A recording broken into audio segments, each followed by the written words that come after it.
Welcome back to the Off-Peak, a video series from Charged Fleet covering all topics related to electrified fleets. I'm editor and Off-Peak host Martin Ramju. In the last episode, we talked about the tech factors that go into making a reliable EV battery. This week, we explore the service of evaluating and scoring EV batteries. Recurrent is one firm that works closely with fleets and dealers on determining the state of an EV battery.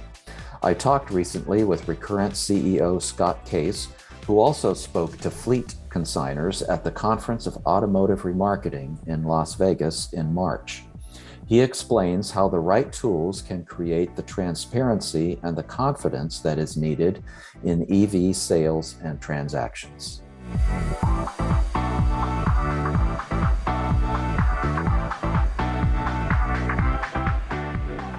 All right, we're here with Scott Case, CEO of Recurrent. Scott, welcome to Charged Fleet's Off-Peak video series. Hi, thanks for having me.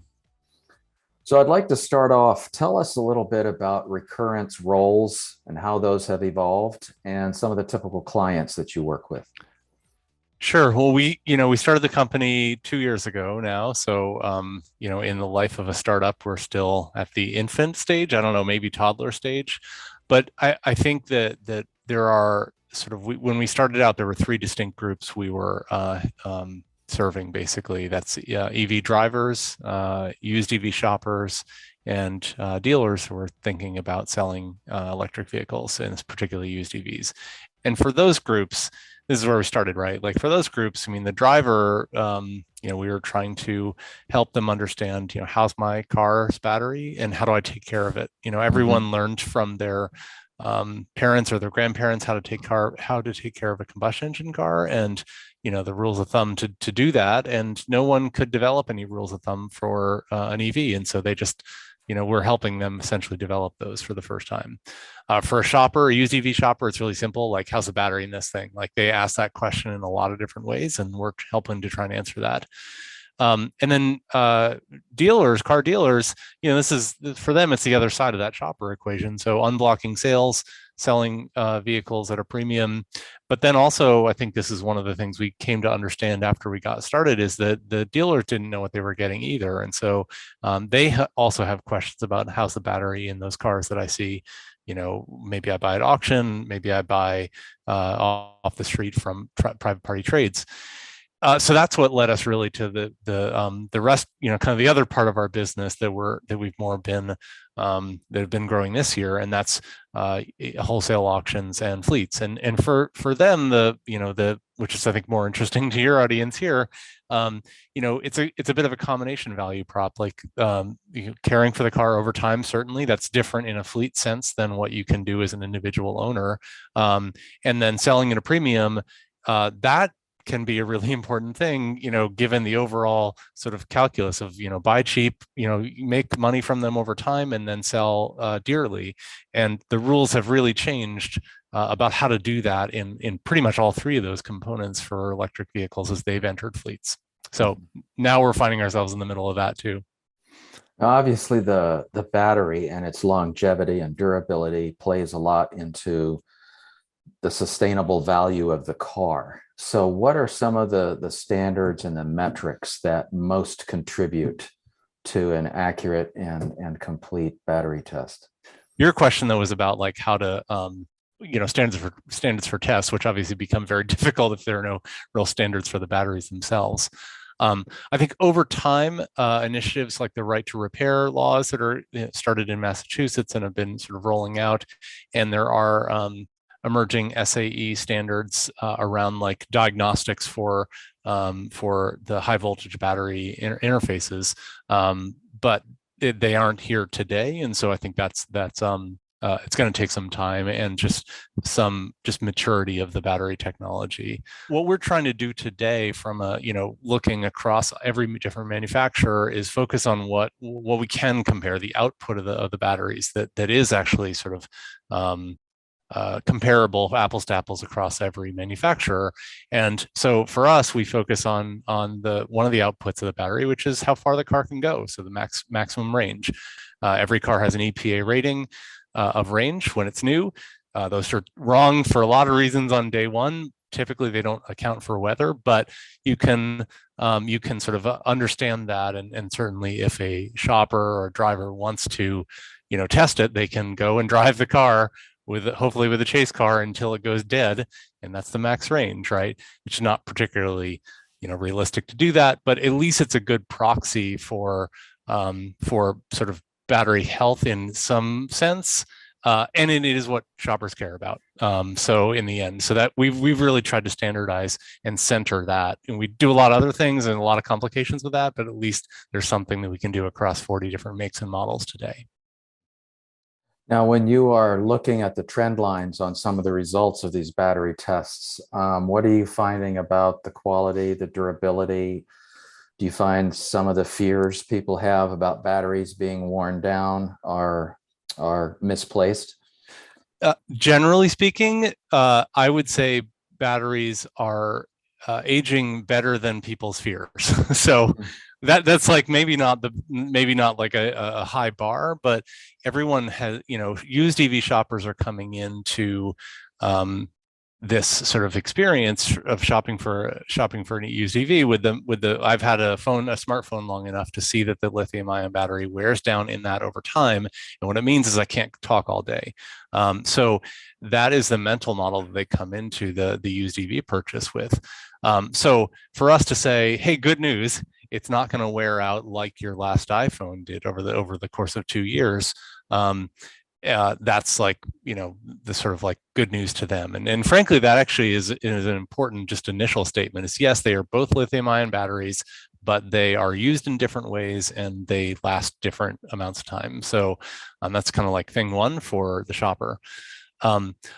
So I would say, like, generally speaking, the batteries are aging better than that expectation, but it does vary. We're seeing that, like, from manufacturer to manufacturer, based on materials, and then based on a whole bunch of factors on an individual car by car basis that are, that can just cause a whole bunch of variance within the first few years, and certainly within 5 or 8 or 10 years, including things like how old the battery is, the external temperatures it was exposed to over time, the temperature that including operating and then also charging, the charging speed that was typically used, like just a whole bunch of different factors that are different as soon as a car gets off the manufacturing line or as soon as a battery gets off the manufacturing line. So generally good, to summarize, generally good, but lots of variance on an individual vehicle by vehicle basis and lots of variance between manufacturers. Mm-hmm. So I'd like to get to assessing the market value and the potential of used EVs. How do their resale values compare with those of internal combustion engine vehicles so far? Well, I mean, over the past year or so, the resale values of cars in general, as have just been crazy. So, I think you're dealing with not even just a rising tide, but sort of a flooding tide right now from a price perspective.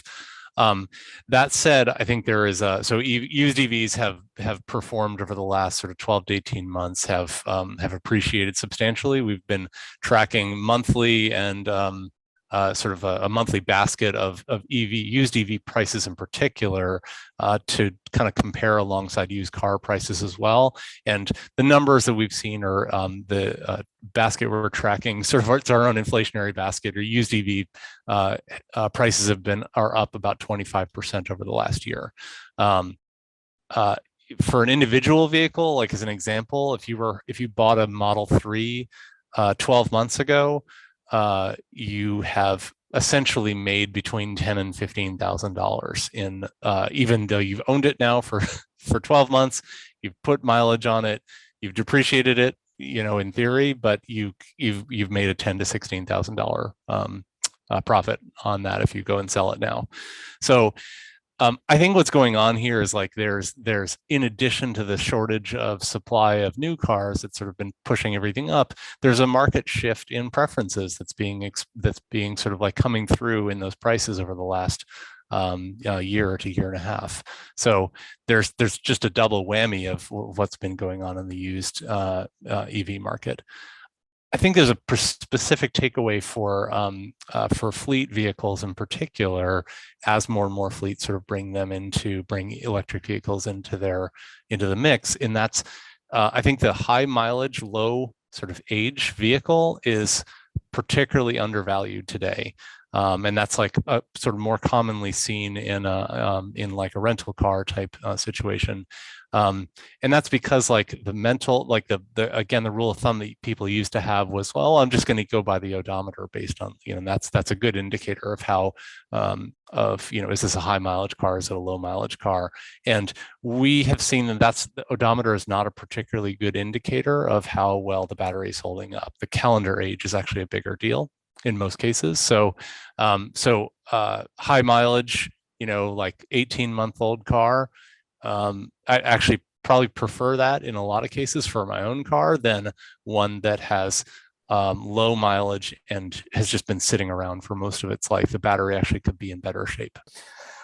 With regards to the future of batteries, we hear so much about all kinds of improvements and enhancements that are coming down the pike. What are the ones most likely that we're going to see in the next few years that will bolster the strength and the range of the batteries? Well, one thing to keep in mind is I think like the attributes that the manufacturers, the vehicle makers, and the battery makers are trying to improve are like sort of four things. I would say three primary things, a fourth sort of semi, depending on who you talk to, and a fifth one that's you expect to be there, but it's actually not. So the three that are for sure they're improving on are more range, faster charging, and lower cost. Like for sure, those three are like the top three things that directly address the consumer concerns. So they're getting the most work. The fourth thing, I think, generally speaking, manufacturers are working towards lower environmental impact, and that's like by changing the materials in particular that are in the batteries. And then the last thing, which actually you used to hear a lot about, was like longer lifespan, and that's like you used to hear all the time from Elon Musk about the million-mile battery. Like we'll have this battery, it'll just go forever, and way outlast the life of the car.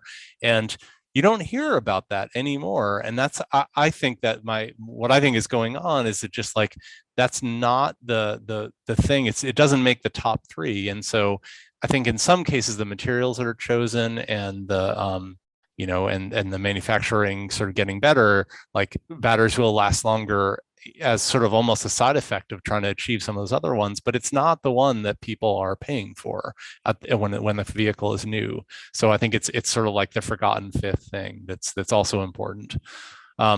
So with those in mind of what manufacturers are trying to accomplish, then you look at, well, how that's happening. Well, it's just like there's a dizzying array of innovations on, battery cathodes, anodes, the materials that are being used, the software interfaces, and how clever the vehicles are about pulling about using what electricity is in the battery to be more and more and more efficient to sort of drive further on the same amount of electricity.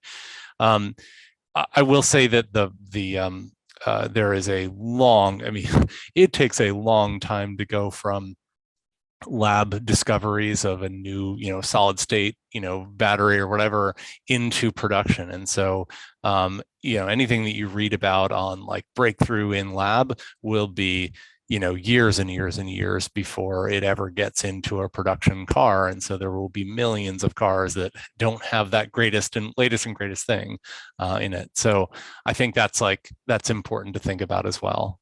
Okay. I have one other question. Sure. Yeah. When you have a fleet operation with 50, 100, 200 vehicles, Yeah. and they want to make sure that the batteries are being used correctly, and they want to obviously maximize the value of the battery when they resell the car, does it make sense to just evaluate the battery once they cycle out the car after 2 or 3 years, or the truck? Or should they continuously be monitoring that battery and getting reports on it? You definitely should be continuing to look at it over time, because it's not a totally independent result. Like it's not like, well, we'll use the car and then 2 years later, it'll be like, well, what happened? You can make really smart decisions. I mean, over the course of its use in a fleet, to move it, to use it in one way, versus another one that better fits its sort of range.